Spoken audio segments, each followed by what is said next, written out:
Many Americans think they know what Islam is.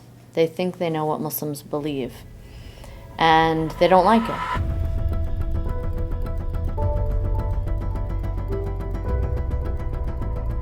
This is America.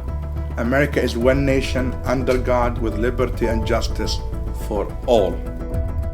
We could take one road, which would be a very negative one, or we could go down a different road, which is to rise to the challenge of our times. When I grew up in my teens, I was 16, 17, I dreamed of coming to the United States. And one of the main problems I found out when I arrived here is this misperception of Americans about Islam and the Muslim world.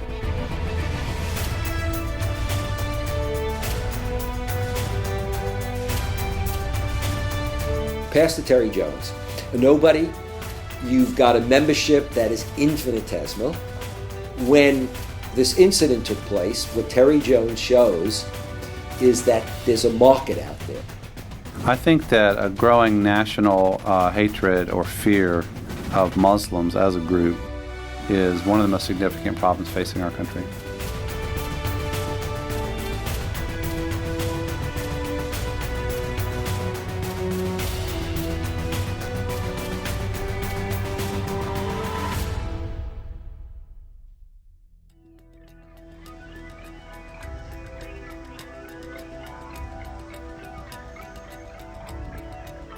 I came to the United States in 1996 to continue my educations.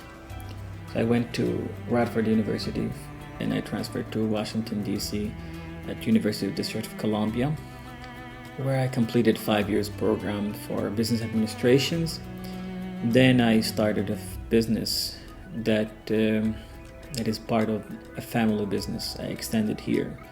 So I incorporated a company. And the company is for Moroccan interiors. We specialize in Moroccan architectural design and decoration for interiors. Adil Naji grew up in Fez, Morocco. Like many people around the world, he saw the United States as the land of opportunity, a place where he could see his dreams come true.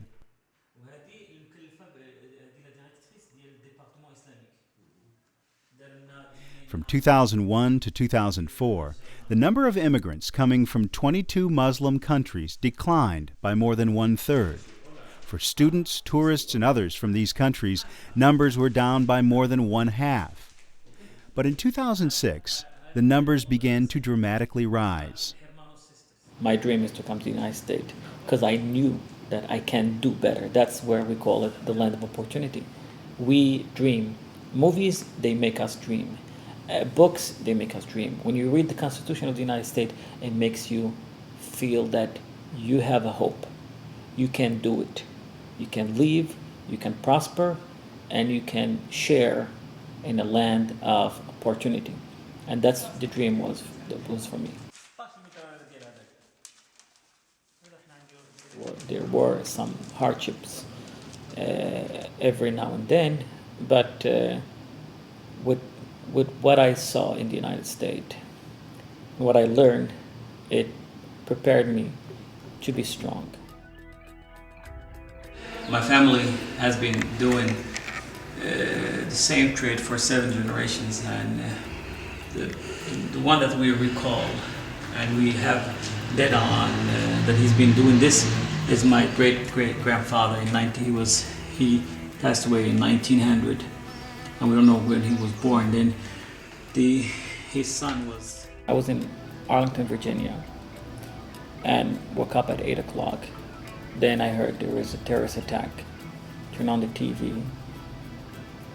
The first tower is coming down. The second tower later was coming. It was hit. Then we heard problems here in Washington, D.C. They might try. And then they said this is a terrorist attack. And all fingers were pointing to jihadists and Muslims, and I was afraid. It's a very interesting situation. One doesn't want to lose sight of the fact that even before 9/11. You certainly had strong issues and problems. You had Sam Huntington in a very influential piece talking about a clash of civilizations. You had political commentators and others who were writing about Islam as a political, cultural, and demographic threat that Muslims were growing in Europe and America. But 9/11 and post 9/11 increased those kinds of issues significantly. Other religious groups have been suspected of anti-American conspiracies in the past. In the 1920s, Roman Catholics were widely accused of being anti-democratic and of being loyal only to the Vatican. Jews also have been singled out as being disloyal. In many ways, today's anti-Muslim sentiment mirrors these dark chapters from America's past.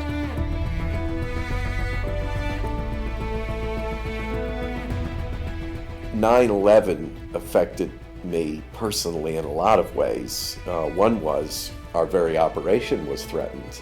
Had one of those planes hit the nearby Capitol, our facility probably would have been engulfed in flames. We're that close. But after the attacks took place, one of the very first announced victims was a woman I had just come to know, Barbara Olson, whose husband Ted Olson was the Solicitor General of the United States at the time. I had just gotten to know both the Olsons, and she would die in the terrible tragedy there. So this was more than just proximity. These were people I knew personally were affected by it.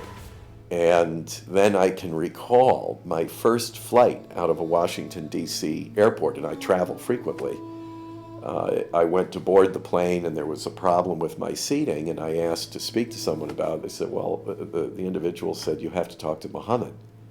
And I remember the visceral reaction I had to that. Someone I knew had just been killed by a person named Muhammad. You know, we've seen some significant changes since 9/11 in the way Muslim Americans and other Americans have interacted on this issue of the place of Muslims in America, what Islam is, and you know, we did see after 9/11, you know, a certain amount of, and I would say a great deal of generosity on the part of most Americans in wanting to take some time to get to know their Muslim neighbors. I mean, I was always astounded by how many people would show up at, you know, churches or libraries simply because they felt that they should know something. And I found that incredibly generous. Interestingly, before 9/11, we were a very insular community, meaning we stayed within ourselves. We did some outreach work that was, you know, minimal in my opinion. But after 9/11, there was a huge interest from the community outside, the Muslim community. So I had the opportunity to go and visit, and a lot of us had the opportunity to visit many churches, universities, civic organizations, to talk about Islam, because there was a huge void in this community about understanding of Islam. There was a huge fear of Islam. What is this? Who are these Muslims? So we made it a point to try to reach as many people as possible. And so going to churches on Sundays or going to universities on Tuesdays and Thursdays became something quite normal, and I'm still doing it. What was very interesting is to see how many people were interested in to learn about the Muslim world, to learn about the Arab world. And I found out that most of the universities, all the Arabic classes and the Muslim, the classes, the courses on Islam were totally booked and totally full in all universities. So there was a lot of there was a misperception, but also a lot of curiosity. I was a little concerned, like, okay, well, what if somebody comes to our mosque? And I knew that there was this fear of Muslims and this perception of Muslims that wasn't how I lived my life. And so it wasn't like a fear that, every time I came to the masjid, I was like, oh my gosh, something's going to happen. But, in the back of my head, it was like, okay, well, let's see.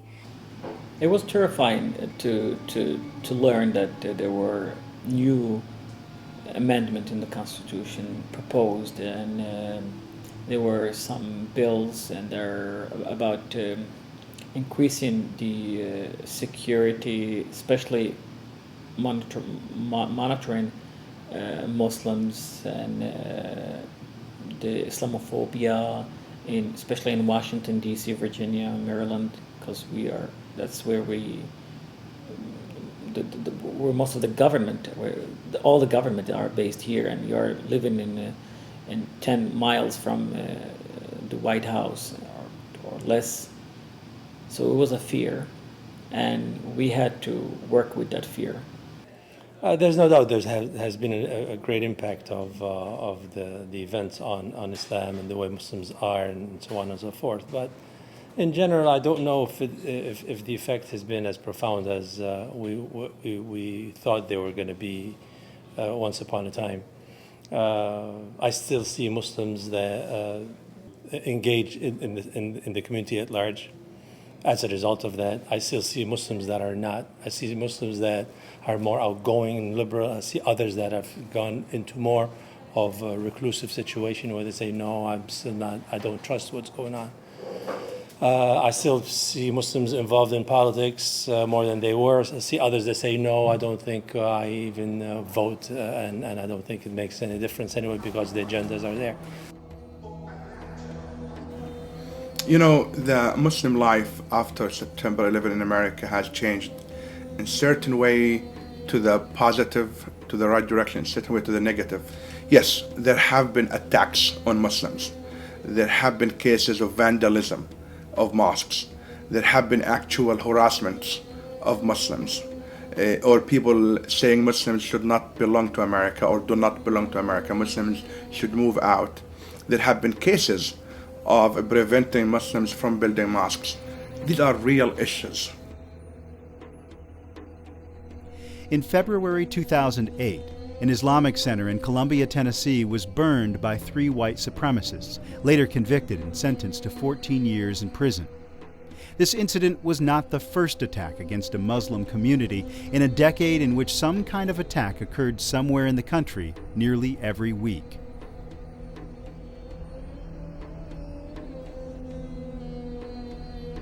There is a sort of a sentiment against Islam in some circles in the United States of America. I think that a growing national hatred or fear of Muslims as a group is one of the most significant problems facing our country.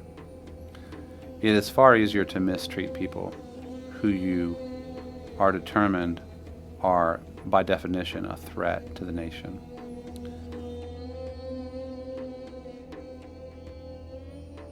There were lots of different kinds of feelings here in Washington, as much as there were in the church world. That I live in kind of 2 worlds. I live in a political world Monday through Friday, then I generally fly out on a Saturday night, preach in a church 2 or 3 times on a Sunday somewhere in the country, mostly evangelical churches. So I was hearing things in both places, and they were pretty similar. These acts of violence against innocents violate the fundamental tenets of the Islamic faith. And it's important for my fellow Americans to understand that. They were hearing what President Bush and others were saying, this is not a war against Islam, Islam is a religion of peace, and so forth, which I agreed with in an intellectual sense. But viscerally, people were feeling something else. When President Bush went to the Islamic Center 2 days after September 11, I was there. I was sitting with the president, I walked with the president. That message was very important for America to listen to and to hear. It was very important for Muslims to listen to and to hear. Well, I went through a radical conversion to Jesus back in the Jesus movement. In 1970, I encountered the love of Christ, and so I've been about sharing my faith, reaching out to people from the beginning.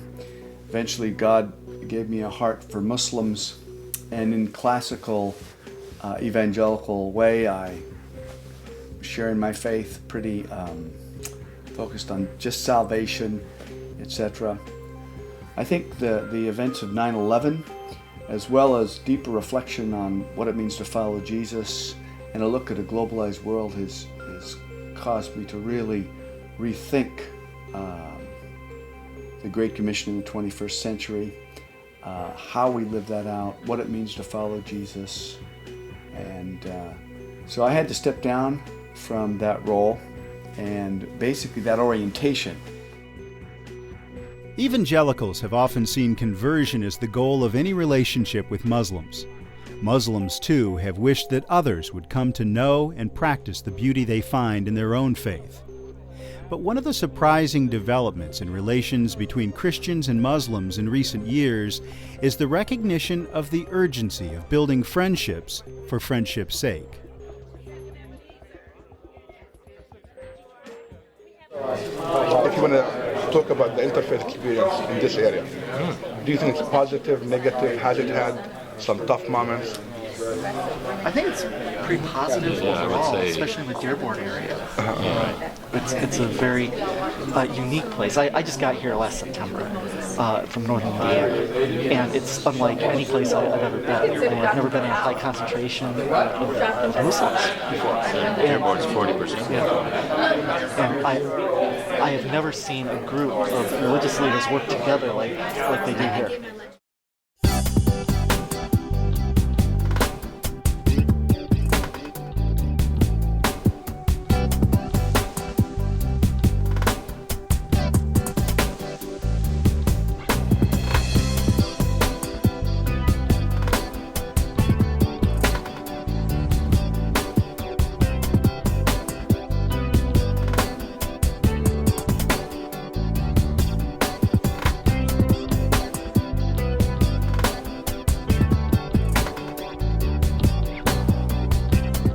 In 2004, I led a delegation. We took 100 businessmen from Dallas. They were predominantly evangelical Christian. And we had to create a program for them in Fez, whereby they will meet with 100 businessmen and women. We had a 3 days program. One of these days were to plan to send or to match a businessman or woman from the state to a businessman and woman from Morocco in Fez. And they had to spend the entire day together to experience how they can live together. And it was the next day they had to report about their experiences.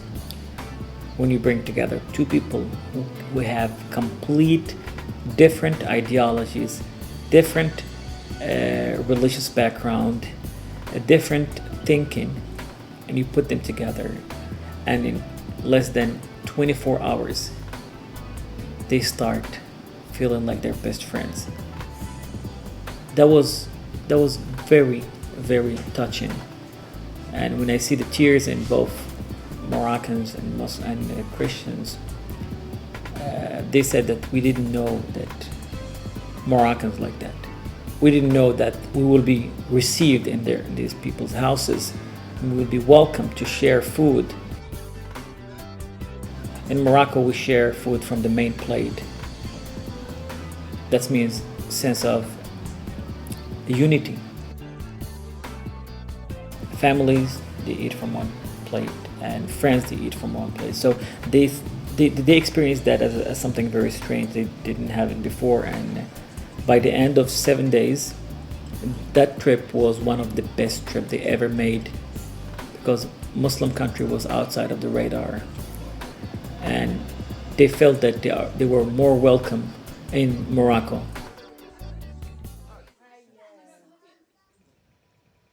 During the holy month of Ramadan, Muslims practice fasting from dawn to sunset. In most Muslim countries, it's a time for rest and celebration with family and close friends. Each night, families gather to break their fast and end the long day.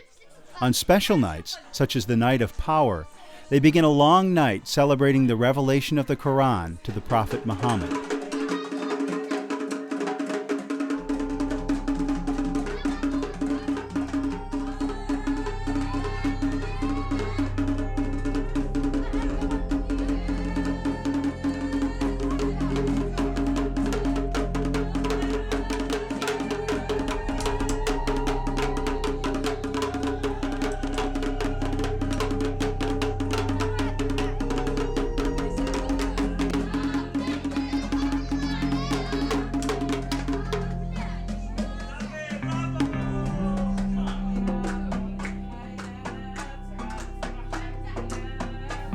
The personal relationships that I've built and that have been built with me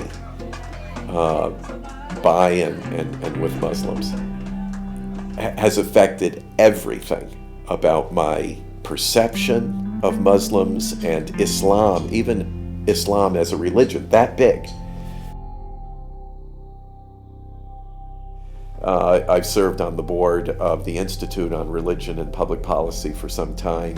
It was in my role as a board member of the Institute that I was asked to join a delegation in visiting Morocco, which of course is an Islamic country in North Africa. And I was asked to represent evangelicals because I am an evangelical and I would be, I think, only one of two on that delegation. When I was first asked, I was really reticent to say yes because I'm almost embarrassed to admit it, but I was afraid to go on this delegation.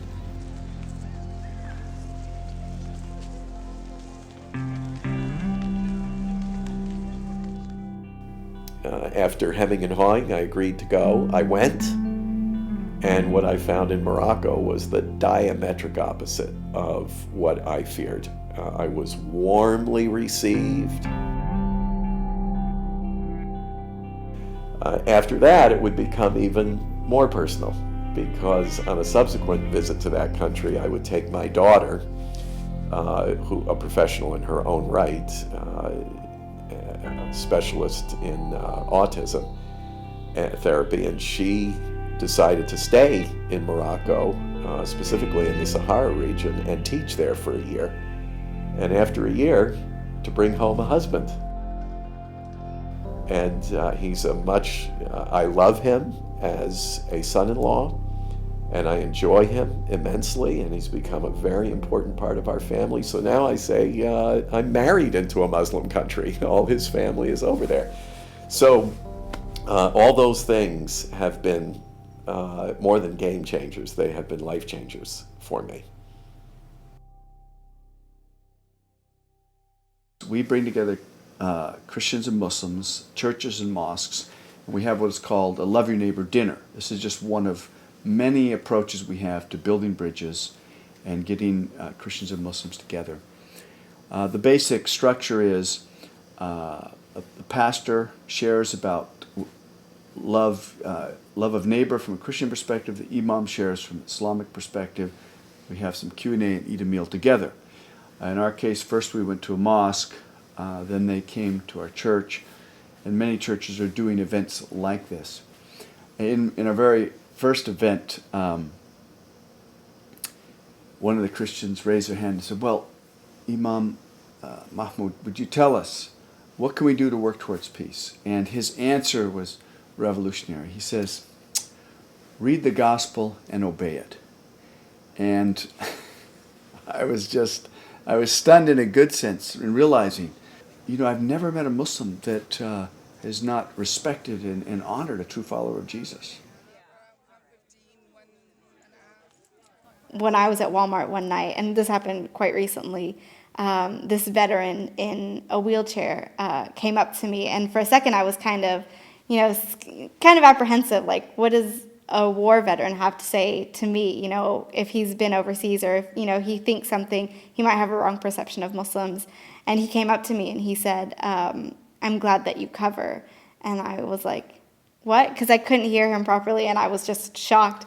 And he said, I'm glad that you cover. And I was like, thank you so much. I really appreciate that. And he said, because the Bible tells us to cover too. And I thought, wow, I was like, that's true. And I was like, and I really appreciated him taking that time out to, let me know that. And so there are so many experiences, and I could go on and on. When people come to this beautiful country, like myself, they come into the land of freedom, the land of opportunity, the land that respects human dignity. Let me speak specifically about Muslims. We have so many doctors, engineers, hardworking people who really work very hard to provide education for their children, to improve the condition of their family. And they're here to participate in building America. Our business is, yes, we are in a business because it's a lucrative business, but at the same time, it's a part of our identity, knowing that it's been in the family for 7 generations from the early 1300s. My family came from Spain during the Inquisition. They settled in Morocco in 1492. This kind of work is very dear to us because not only, as I said, it's a business, but it's also a reflection of our culture, our civilization, and our interaction with each other. We go back to the golden age of Spain.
On the one hand, what you do see is that, as Pew and Gallup have reported, American Muslims are economically and educationally integrated and increasingly politically integrated.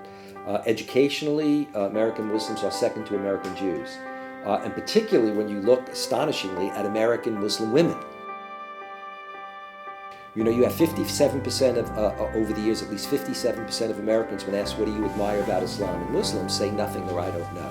But when you look at bias, what you discover is that the younger generation is, and it's not surprising, less prejudiced than the older generation of Americans. Why? Because the younger generation of Americans, whether their parents like it or not, exist in a far more multi-religious, multicultural setting.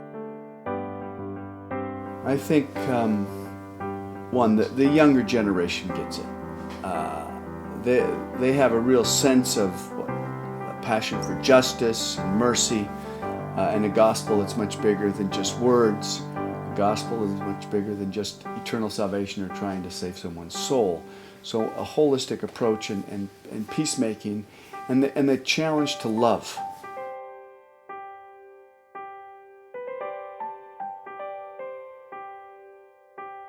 The 10 years that followed the 9/11 attacks saw new pressures on American Muslims. But these years also saw some remarkable successes. Despite a sense of suspicion on the part of a majority of Americans, Muslims made great strides toward integration into the fabric of American society. One of those strides was the election of the first Muslim member of Congress, Keith Ellison. To me, what's really beautiful about the election of Keith Ellison is that his religious faith was not an issue in the election. He was elected in a very politically progressive district for his progressive policies, but he never concealed his faith. People knew he was a Muslim. People knew he was a practicing Muslim. So he didn't have to somehow deny his faith in order to be elected, but the people judged him on the basis of his policies and principles. And I thought that was, that showed the best of America. That's the way things are supposed to be in our political process. The amazing thing about the election of Keith Ellison is that he was elected to a district that is not only Muslim. It had a powerful, strong Jewish community. And he was able to reach out to them to say, listen, I'm American, and you are a part of my community too. That's a part of the public outreach of American Muslims, that we don't speak for Muslims alone. We don't speak for Islam alone. We speak for America too. We speak and stand up for Jews too and for Christians too. At the end of the day, the public square of America is for us too, and we care about it too. So Keith Ellison was able to demonstrate that in the best way possible, that I am an American for America, including Muslim, including Jews, including non-Muslim. That's for me what brought Keith Ellison to the House. But with greater integration, some communities saw greater challenges. And what does it say to the people who feel that they are very much part of our society? I think that's a real issue. I think it was Time magazine gave a wonderful example of a physician, I believe it was in the Midwest, who suddenly discovered when they wanted to build a small mosque in his community, and he is perfectly integrated. His patients came from a cross-section, etc. Suddenly he goes to a meeting, and he suddenly is faced with people whom he knows, who he has a relationship with, and who come and realizing what they think of his religion and what the implications of that are. I think that can be pretty difficult to deal with. As a Muslim, I believe that Moses didn't have it easy. Jesus didn't have it easy. Muhammad didn't have it easy. What makes us think that we can have it easy? We have to work on it, to build understanding and build bridges and to be patient. Human are human. In this complex and sometimes heated context, people went about practicing their faith. I look at hijab as complete freedom, because I wasn't told that you have to wear this or that this is something that you have to do, otherwise you're going to be, disowned or, So this was a personal decision that I made that I wanted to start covering. And since then, I realized so much that it's God's commandment because it's a protection. And you see that, in your everyday life. And I remember very vividly in 7th or 8th grade, I was sitting in a classroom and it was some off time or something. And so there was a group of people and we were sitting and talking, and there was a boy who was judging the girls based on their chest size. And I was just like, oh my goodness. And then he came to me and he was like, well, we can't tell because she's covered. And I was like, thank God, because it's so empowering for a woman to be judged based on what she says and how she acts, rather than what she looks like and what she's displaying of herself.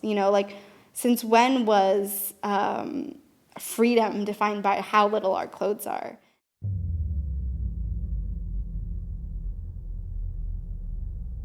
At the end of August in 2010, after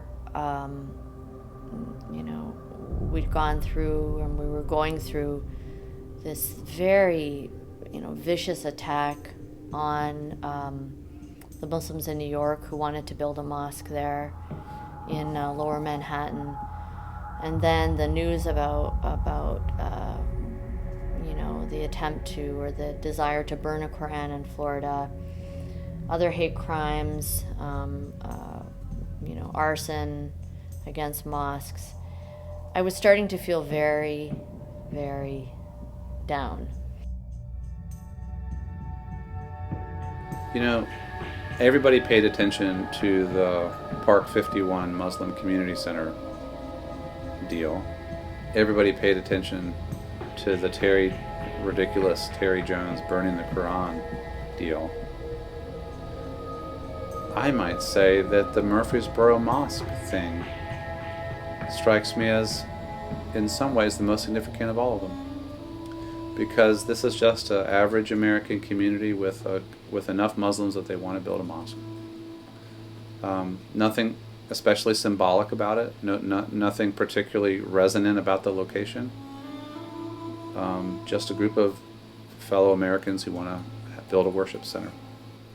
That worries me as much as anything, because that says erosion of religious liberty protections and encroachment of hatred of some of our fellow Americans, kind of at the basic grassroots level. If it could happen in Murfreesboro, Tennessee, it can happen in any community in the U.S. I think part of the issues that has been happening in Murfreesboro, that some people, either knowing or not knowing that they go through this, is that there was an Islamic center in Murfreesboro all along. We started way back. We did not have an issue at all until about 2 years ago, when basically we got our plan approved for the extension or the expansion of our community center. And then all of a sudden, we heard terms that they're here to kill us. And, we are at war with Islam and so on. So we were kind of shocked, saddened, kind of like, we were at a setback. What happened over here? Did we do something that, we shouldn't have done, And we felt at the time is like the majority is in opposition to our center. The reaction in the community, the adverse and antagonistic reaction to the news that the Rutherford County Planning Commission had approved a very perfunctory, standard, ordinary procedure planning, building plan for an expansion of the mosque.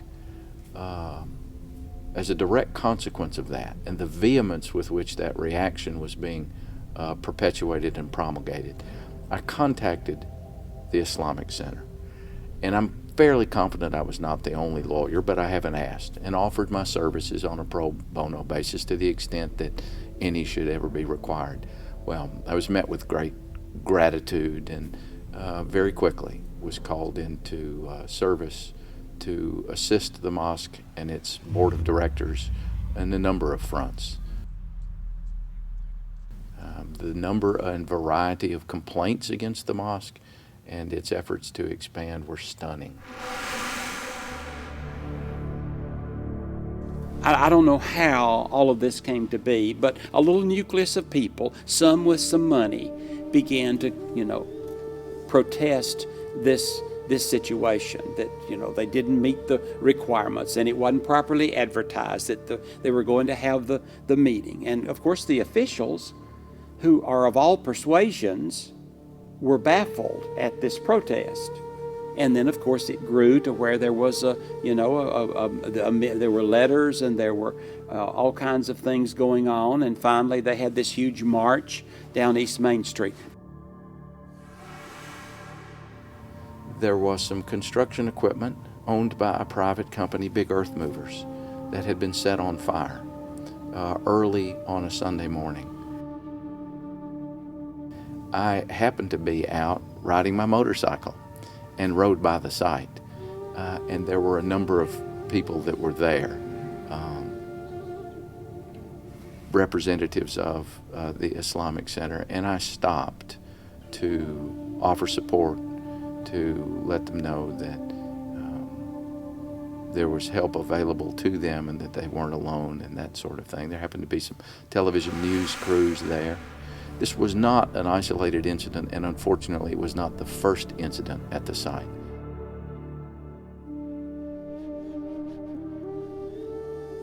It was clear that a fire had been set, and that fire was on the equipment or near the equipment, but it was the message that came through the media was clearly, we don't want you here, don't continue this project. And then, like the second day after the arson, I was here with CNN crew and with ABC crew, and all of a sudden we heard gunshots. And it was like, you know, several gunshots coming from one side and several gunshots coming from another side. You know, we called the sheriff departments and they came in force, and, you know, they basically confirmed from the neighbors that they heard gunshots. So there was a shift from feeling so welcomed and so liked and loved by the society to just the opposite, or at least it appeared this way in the beginning. And there is always a reaction to every action. So the other reaction to this, a much bigger number of people, supporters in Murfreesboro.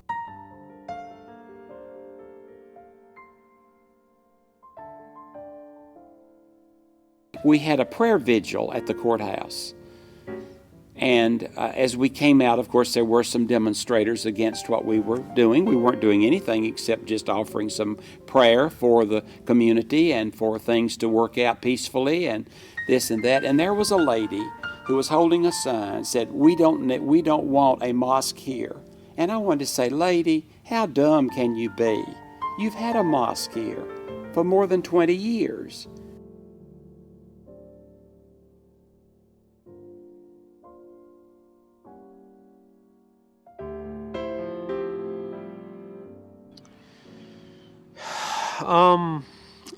I wish I could say that it was a period that passed without much effect. It basically, I struggled personally, my family struggled in a big way.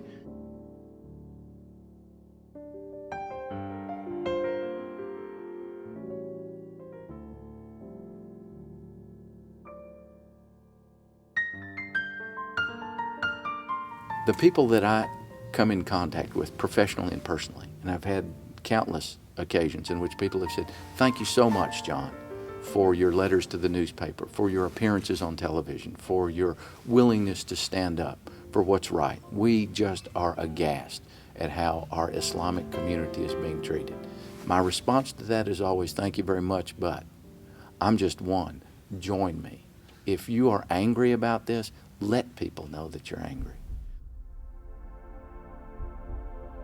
The thing that I've come to understand with certainty is that when people are angry or fearful, often that is dispelled when they meet a person face to face. And hate can be dispelled, fear can be dispelled when we come face to face with a person that prior to meeting them were simply represented by statistics, by media reports, and by gossip. In 2010, one of the holiest days of the Muslim lunar calendar unfortunately fell on September 11th, the day an unknown Florida pastor called for a worldwide burning of the Quran. The firestorm that ensued was unparalleled. Pastor Terry Jones, nobody, existing in no place as far as most people would be concerned. But you look at Terry Jones, you go on a website, before this occurred, you've got a church that's been up for sale for several years and nobody's bought it. You've got a membership that is infinitesimal. Why pay attention to it? When I first heard about Pastor Terry Jones' intention to burn a Quran in Florida, I didn't really take it that seriously. I thought, this is a very small church. Terry Jones is not a well-known personality, not even in the Christian world had anyone heard of him, so I really didn't take it that seriously. When this incident took place, what Terry Jones shows is that there's a market out there.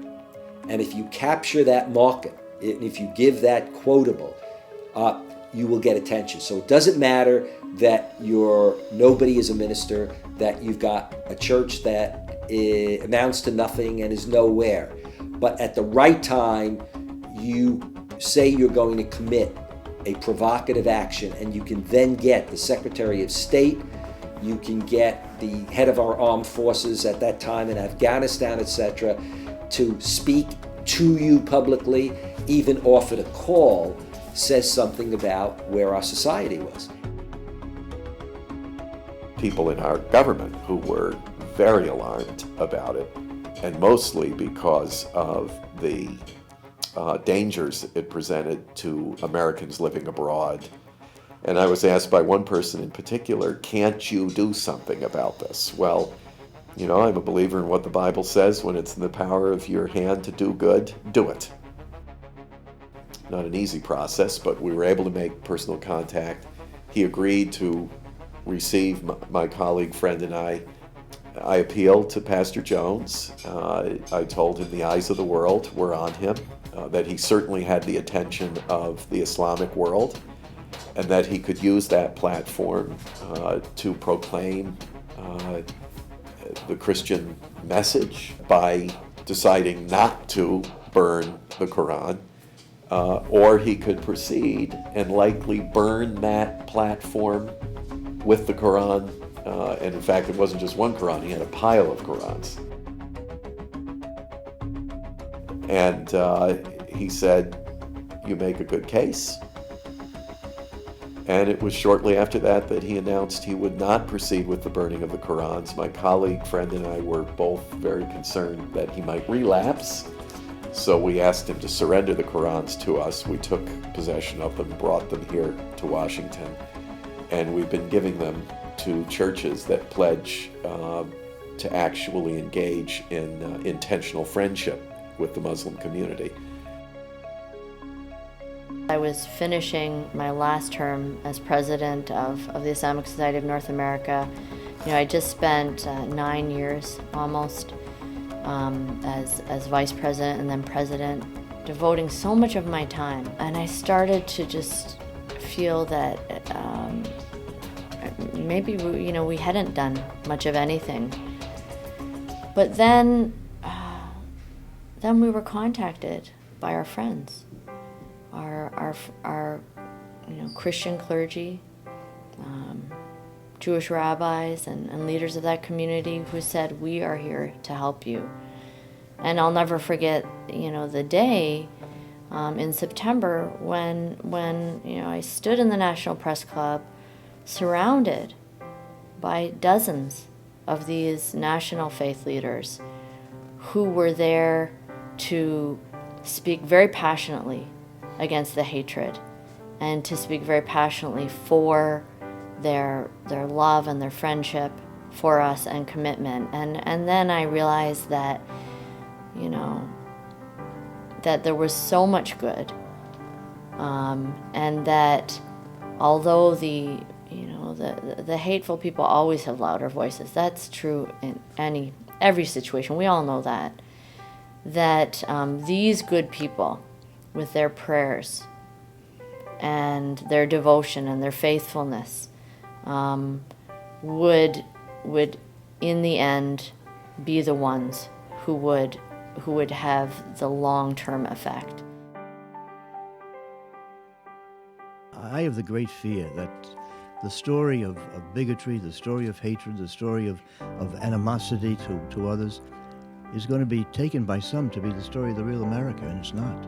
This is not America. This is not our country. And we have to make sure that our country is known around the world as a place where where liberty of religion, where respect for your neighbor, where love for your neighbor, where these things are the most prominent in our society. As an evangelical, I say to those who do this, I say, you bring dishonor to the name of Jesus Christ. You directly disobey his commandment to love our neighbor. You violate the command, you see, not to bear false witness. And not least of all, you drive the watching world further away from any interest in our gospel message. Lastly, let me say one more thing. Watch out for so casually trampling on the religious liberty of others. You may be able to do that when you are the majority. But if you undermine liberty for other people's children today, your own children may one day see their religious liberties deprived from them. And the principles that protect Muslims today here in this country will protect Christians, Jews, and others tomorrow. And that's what makes this a great, great country.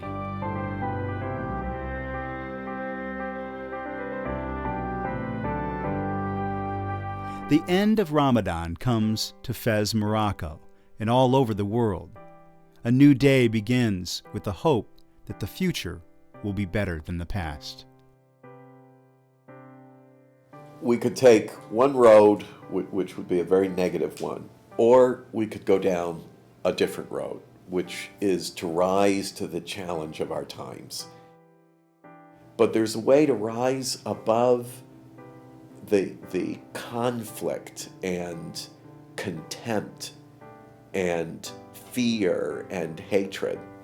And the challenge is for us to do that as Christians, so we can meet the challenge of our time. So while we're here, and while the Islamic presence is growing and our contact with Muslims is becoming much closer and more frequent, we can meet that challenge as Christians in dialogue and in friendship, as we do all other peoples.